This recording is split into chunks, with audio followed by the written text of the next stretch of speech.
Hey TV fans and Trek fans, Bored now, back with you on this video. I'm going to be talking about Star Trek Discovery Season 5, Episode 8. The episode is called Labyrinths, so full spoilers from the start of the review as always. And just to remind you, if you like this video and you want to help the channel keep going and keep this sort of content coming, then please hit the like button and subscribe to the channel also if you are new to the channel, and leave a comment. Let me know what you think of this episode, what you think of some of my thoughts anyway.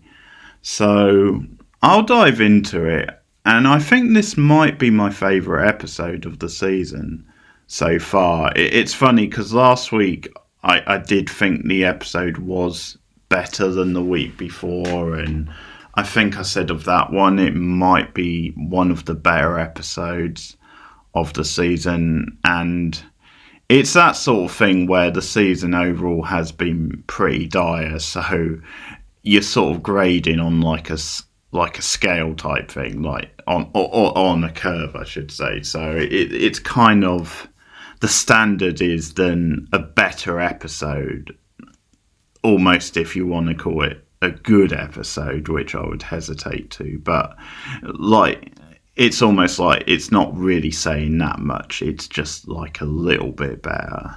But this one, I think overall I did generally quite enjoy. I quite like the structure of it, the format.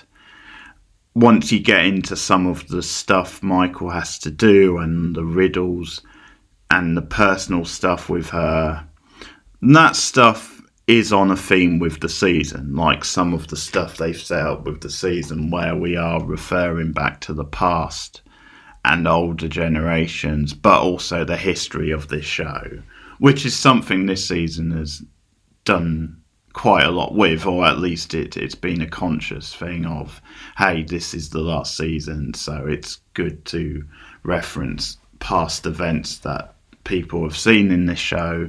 And some of that I haven't been that keen on, like some of the stuff in the time travel episode, but Michael having to bring up this stuff or think about it, and that being a bit of a challenge, and the reason they're at this place in the first place makes a lot of sense. So the setup is that they are here to find the first or the last clue, sorry. So I think there's 2 more episodes after this because it's a shorter season, this one. So about 10 episodes I heard. So then at the end of this one, getting to that last clue is kind of builds it up quite nicely for probably a 2-part finale, even if they don't call it that. But they're going after this last clue, and they find out it's in an archive, and the archive, there's again links to the past of the Federation and that whole thing, so there's interest there. But Michael and Book, and a few of them end up there, but Rayner ends up there, but initially it's Michael and Book who go down. And there's a scene with them where Michael apologises for shutting him out a bit, and she says she wants him on the mission because, again, he does have the link to all this stuff. And they go down to this archive, and it's got a certain kind of vintage type look to it, like it is done up like a library.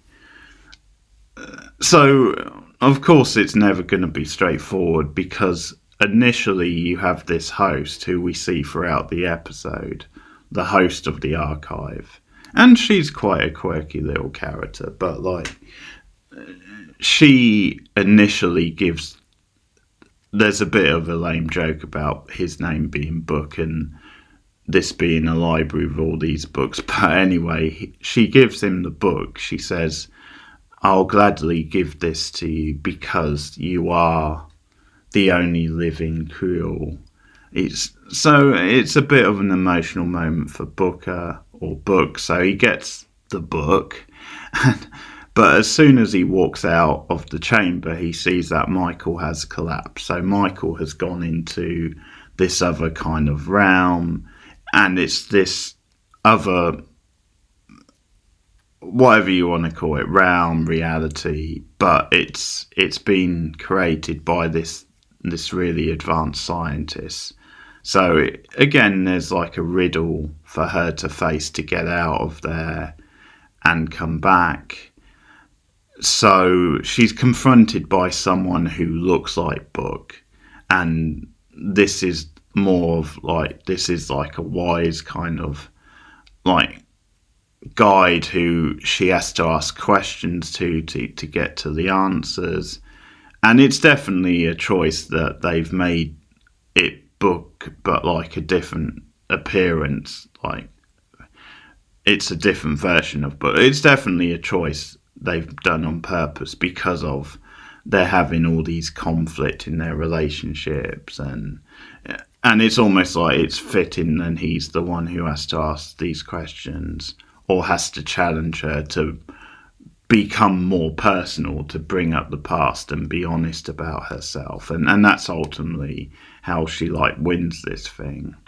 But it's quite a fun little thing for the actor who plays Book, because definitely as his character has gone on, the stuff he's been given to do has become very repetitive, and it's almost like he is just going through the same beats all the time, and you can see him going through the motions a bit as he's gone on. So to actually play a different kind of character in this version is, I think you can see the actor enjoying it quite a lot.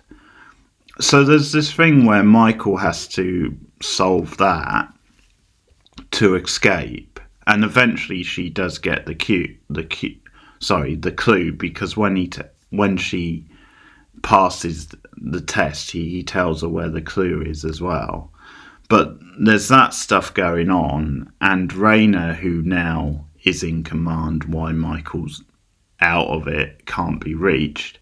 He makes the decision that we're here to find the clue, so we have to find this clue, and we just have to let Michael deal with that stuff, and hopefully she'll get to the answer of it. So once again, it's Rayner being quite mission focused, and being quite, we need to do a little bit of a ruthless side once again, which is in character to him. So they're searching around for this clue as Michael has to beat this riddle. And at the same time, you've got the sort of subplot with Moore, which is connected to the main plot, where she's obviously gone with the robots. I'm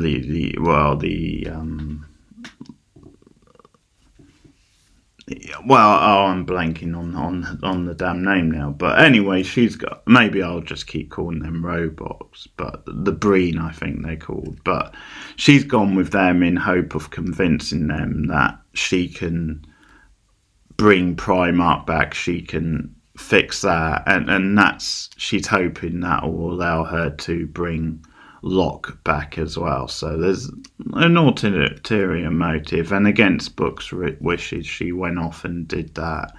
And last week, the rest decided it was for the best anyway. So that's kind of a subplot that, at the same time as that drama is going on, they're heading towards the Breen as well, they're heading towards the archive as well, because they obviously want the clue. So we cut back and forth between the two plots a little bit. I'll talk more about the Breen stuff in a minute, but a lot of the stuff, as I said, at the archive, I do quite enjoy. I think it's pretty solid stuff. I like the look of the archive.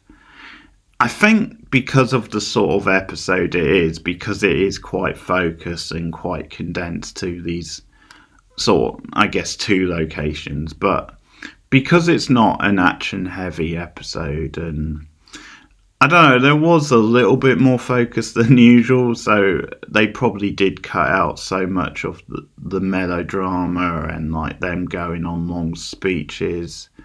There's definitely still long speeches or monologues which feel quite tedious, but I think they did probably cut down on that stuff compared to a lot of episodes. So yeah, there was something about the feel of this episode and what they had to do and the focus of it, which did appeal to me. Like it did work quite well as a Star Trek episode and told quite a decent story, and you got some decent character stuff out of it. Like there's still things in it that feel like, really, is this a Star Trek show? What are they going for with this? There's definitely moments like that, but it wasn't as bad this week with that stuff. Another thing is this host who's hosting it. I enjoyed her quite a lot. There was some good comedy with her. Like she has this very glamorous appearance. Like she does look like this is a proper sort of cosplay type thing. And because at times this episode goes a little bit into fantasy areas. I guess I was getting Harry Potter vibes a little bit because of them being based at this kind of prestige rich sort of like library and the way that was used. And there's definitely just little moments of what happens with Michael and stuff that it was giving me the fantasy, that kind of high fantasy sort of vibes. So I guess I wasn't that keen on that stuff, but luckily it never really went that far with it. But when her character showed up and the look of her, I was a bit worried. I was like, oh, okay, here we go. But no, she was actually quite a fun, quirky supporting character, and like I quite liked her whole thing about how she wouldn't just cut to the chase, and she felt she had to give them an extended like history of the archive, and it's like, no, we're on a deadline, please just get on with it. And it's a funny little thing because there's certain things again that they have to do in the episode just to get to the archive. Like there's some things that are a little bit repetitive because, like, once again, outside of the archive and to get through to it, the ship has to go through like a storm, like some sort of I can't remember what it was, but some sort of like a storm. And they did that in one of the other episodes this season. Then you had the characters like down on the planet or wherever it was, and they were involved in the main plot. But then you had the crew back on the ship, and they had to navigate like a storm and these extreme conditions. So that stuff was again a bit repetitive. We don't really need to do it again. I did quite like the scene with Stannance, Reno and Adira together when they sort of were working together to figure out how to do it, and it was just quite a nice little scene, and those characters bouncing off each other was quite good fun. Again, I think Rena is one of these characters they use quite sparingly, and she works because of that. I think if you just bring her in for the odd episode here and there, and the actress always is quite good at getting laughs and stuff and playing that part, so she works in that sort of way. I'm not sure if she appeals as a character who you would want to see too often, but I did like the vibe of that scene with the three characters like bouncing off each other and so solving this issue. So, and also that character, the host character, one scene I liked with her was when they found out that the Breen had arrived, and Michael is like, or whoever, it might have been Rayner, because I think Michael might have been under by that point, but Rayner is telling her, you can't let them get in here, and her whole thing is like, no, I can't be seen to be taking sides, I'm supposed to be neutral. But the way the scene plays out, I do quite like. I like that she finds like a diplomatic way. It's almost like she goes, but she's partly there to like maybe wind the clock up a bit. Like she's there probably partly to distract them, to give Raina and Co a bit more time. But the way the situation plays out is that she does have a legitimate reason not to grant them access. And the head robot getting really pissed off and shouting it is pretty funny, but there's some fun with that stuff in the episode, even though I think it's some of that stuff which I'm feeling a bit, okay, does this work in a Star Trek? Like, is this what we want in a Star Trek? Kind of like shouting robots and robots that kind of look like that. But yeah, him responding to her stuff was pretty funny, but that was a good example for that character, because I liked that she was being diplomatic, but she was, I think, partly there to distract them or to waste a bit of time for Raina. But then she did use an actual legitimate reason not to grant them access, so she doesn't let the Breen in. It transpires later that they sort of force their way in, but at the time she doesn't grant them access, and even though they're pissed at her, she kind of has a legit reason. So I sort of like that, of her using that sort of diplomacy in a good way, in a way that you would believe that it's like, yeah, I don't have to let you in because of this reason. So that was a good scene. I did quite enjoy her as a guest star in the episode. So as I said, what Michael has to do and her stuff with Book is alright. It's not bad. It's solid enough. Again, there's stuff with them and the personal stuff which gets a bit grating and annoying, but it's not as overdone in this episode. It's funny because they're on this mission together, and you would think if this is an episode where that stuff would go into overdrive, then you would think it would be this episode, but it's actually not too bad. Like they don't actually go too hard on it, so I guess a little bit of credit for that.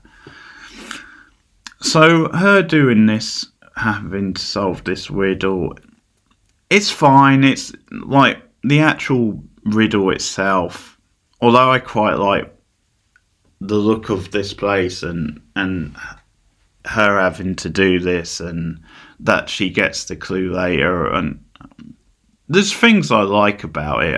I just don't think it's that interesting overall. Like, there wasn't a lot of style at times in the episode, or there wasn't a lot of mood and tension to the direction in those scenes, so I think they felt a little bit flat. And it probably is this thing of a lot of Star Trek shows, like modern Star Trek shows especially, do this kind of thing where it's like, well, she has to be honest with herself, she has to be truthful about her flaws, about her issues, and that's the way she's going to solve this mission or this riddle. And that's kind of all it takes later on, because they amp up a bit of tension because it's getting close to where Raina is saying, well, the Breen are on their way, I don't know how long they can hold them back, we're running out of time, and we're going to have to make a decision. If Michael hasn't come out of it soon, we're going to just have to leave her there. And I think that ramps up quite nicely. I did quite like the way you had the three different elements almost like, and they were kind of interacting, or they were closing in on each other, but they were, because the Breen stuff, although it wasn't the main focus, it still got a decent amount of time. But I did kind of like how slowly the Breen were getting closer, and you had like a little bit of double tension in that, because you had the tension of if Michael is going to get out of this thing in time, are they going to have to leave her behind? I mean, of course not, because she's the main character and there's still 2 more episodes after that, but that's one thing, and then you've got the Breener getting closer anyway. So it wrapped up quite nicely for what it was. But like I said, I think the problem is that when you watch the sequences with Michael interacting with this other version of Book and what she has to do, it's not actually that dramatic or that tense to watch. And again, I think her just having to open herself up and be honest, I don't know, just to win this thing, where this riddle when she's in like this kind of other realm, I just think that's a bit cliched and has been overdone, and I wish they'd come up with something a bit more original or interesting for her to actually solve the riddle. Yeah, and I think there's a little bit of like, because as she's figuring things out, and she figures out then, oh, this place is like a maze, and so I have to find my way on maze. She's sort of saying it out loud and getting a little bit emotional in a very Michael and Star Trek Discovery kind of way. So that stuff again was a little bit clunky, but as I said, the focus of the episode and these different elements and some of the character beats, I actually quite enjoyed in this episode. The one thought I had on Rayner, actually, because I've been, well, indifferent to him this season, really, but another thought I had when watching it today, this episode, is I think Rayner might just be miscast in this role, like the actor, because I am used to him playing villains, or him at least playing like antagonists, and people who do, they have a very, like his characters, they do have a very, well, I'm going to provoke things, I'm going to rub people up the wrong way, I'm going to be quite brutal and just say what's on my mind. And like his characters do have that in them normally, and he does play those characters very well. And I think although Rayner has some of that, and in some of the things he says and some of the way he acts, like he definitely has that, but because also he's meant to be this more buttoned down, like captain, second in command in this case, and because the idea anyway is that he's growing a bit over the course of the season, and he is gonna grow to like these characters more and maybe be a bit more part of the team by the end.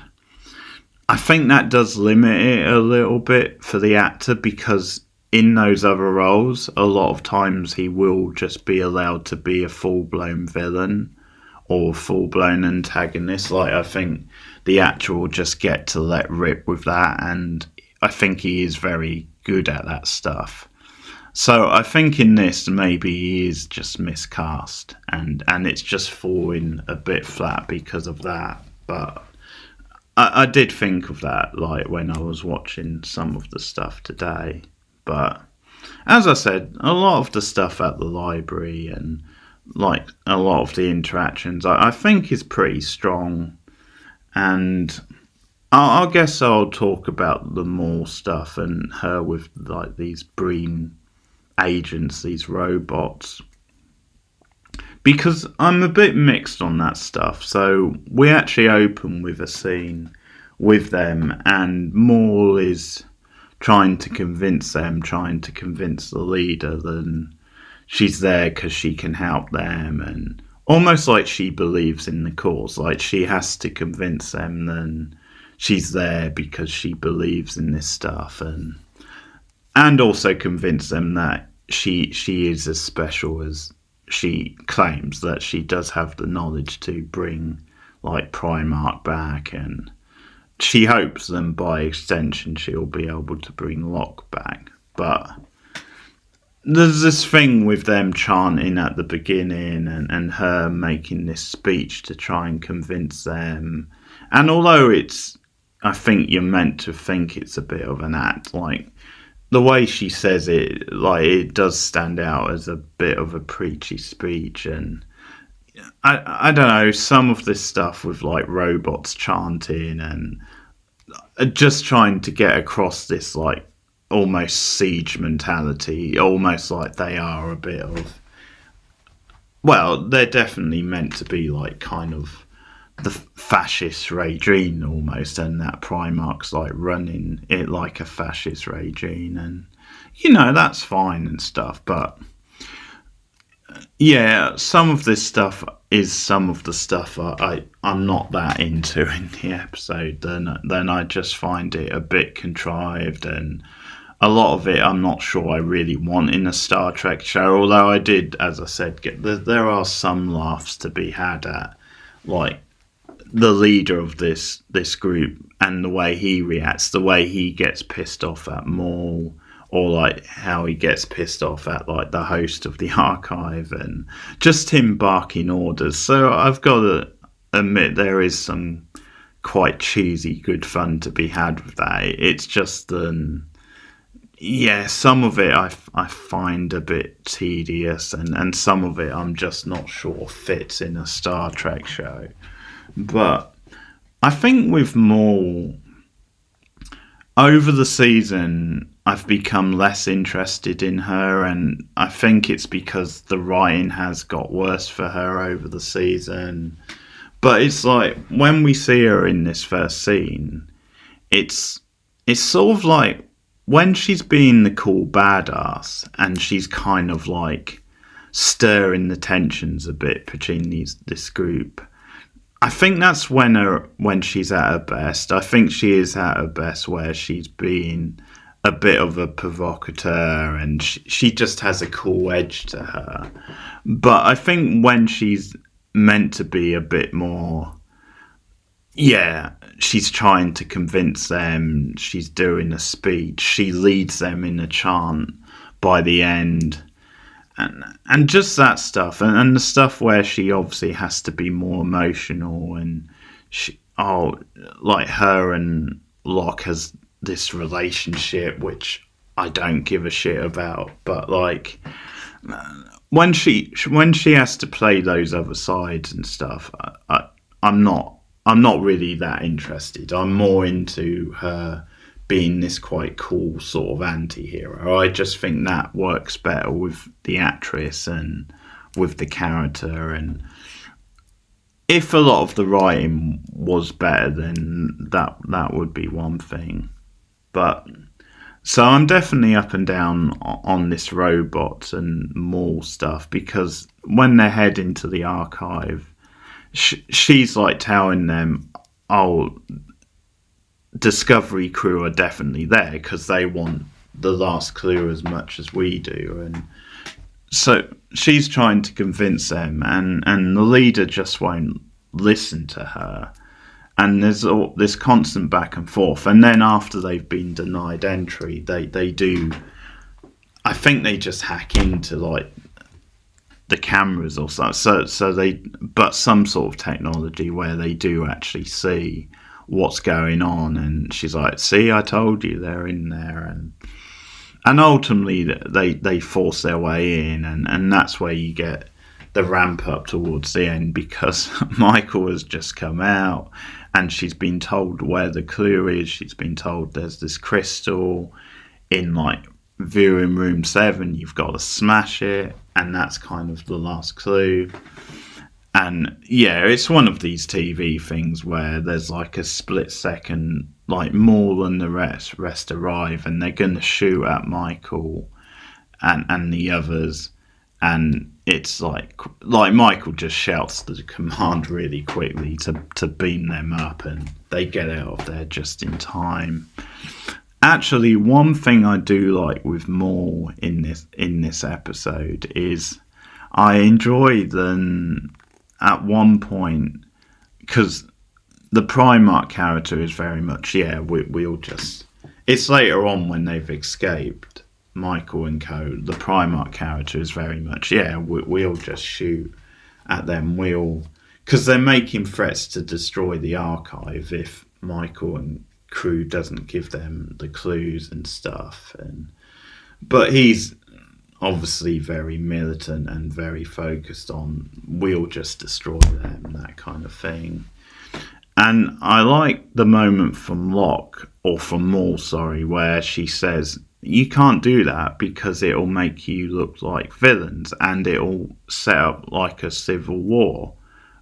I've watched Civil War, maybe that came to me, but you'll set off a war between these different like factions and stuff, and I like that from Maul because it does show that there's some morality to her character, and it does show a little bit of growth from the character who we saw at the start of the season.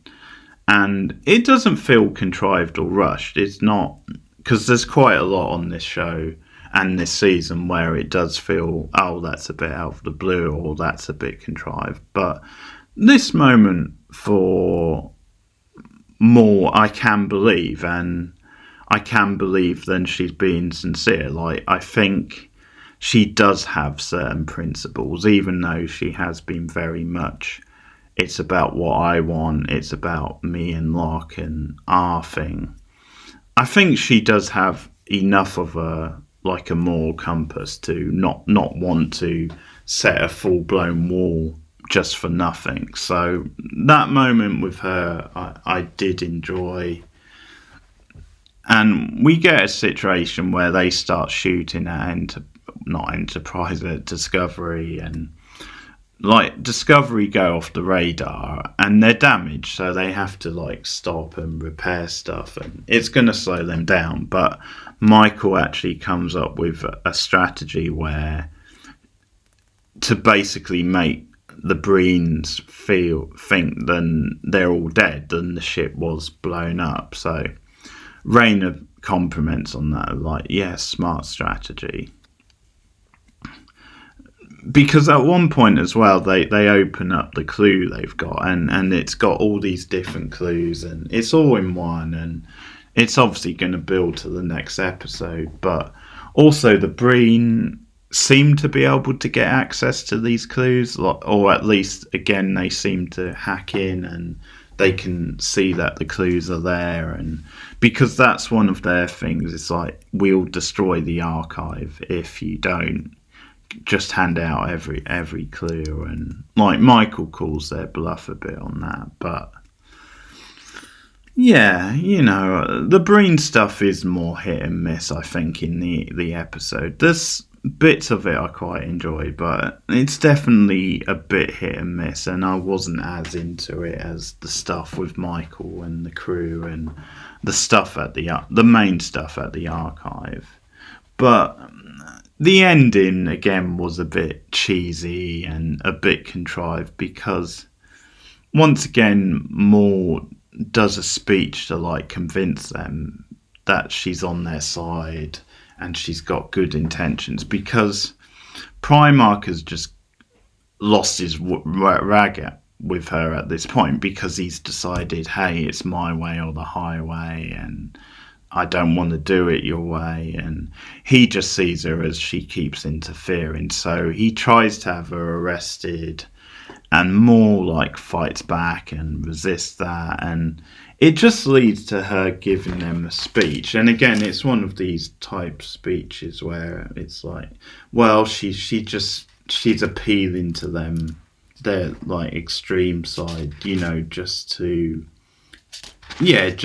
kind of keep herself from being arrested. But once again, what they're going for is then it's kind of showing like a very militant kind of like dictatorship type thing, or how certain leaders and that can whip up a crowd, and where it's almost like a mania type thing. It's almost like a disturbing sort of cult type thing. And that they're a little bit, because when they chant and stuff, and it's a bit like they are a little bit in the trance. And I can't remember exactly what it is, but that she convinces them anyway, and they do a chant, almost like a Nazi style chant, and that's what. And I think we're meant to be like, oh well, this is a little bit disturbing. But no, it doesn't really work for me. It's a bit cheesy. I think it's a bit unbelievable than they wouldn't just arrest her, or then he would then be taken in a bit. And I think what they're going for is because the others are taken in by it, then that kind of gives her more of a chance. But I think it's just a bit contrived and forced. Like I don't think they would give her as much of grace as she has got, and I don't believe she would win them round as easy as she does. So I think that's my big problem with the scenes with them in this episode. And again, it's going for this sort of vibe where I don't know, because a lot of their stuff, as I said, I did just enjoy almost as a goofy type. Okay, this robot is being really douchey and he's shouting at people, and it's like, oh, my way or the highway. And there's a certain look to these robots which are like, they're a little bit campy and B-movie. So it's like I said, there were certain moments that gave me a chuckle with them, but I think if you try and take it too seriously, if you try and play it too seriously, like it doesn't really work. Or it doesn't work in this episode. And unfortunately, as I said, Moore has been a decent character at times this season, and I quite like the actress, and I'm definitely more interested in her than I am Locke. But yeah, her stuff in this episode was a bit frustrating at times. So yeah, I didn't really feel the ending, like the mood they were going for. And it's like, oh, we're meant to be shocked, or it's like, oh, is she being taken in by this, or is she creating a cult of her own? Whether that's in her intentions or not, but yeah, I think what they were going for didn't really land for me at the end. So definitely mixed on that stuff. But overall, it's one of the better episodes of the season. I think this might be my favourite episodes of the season.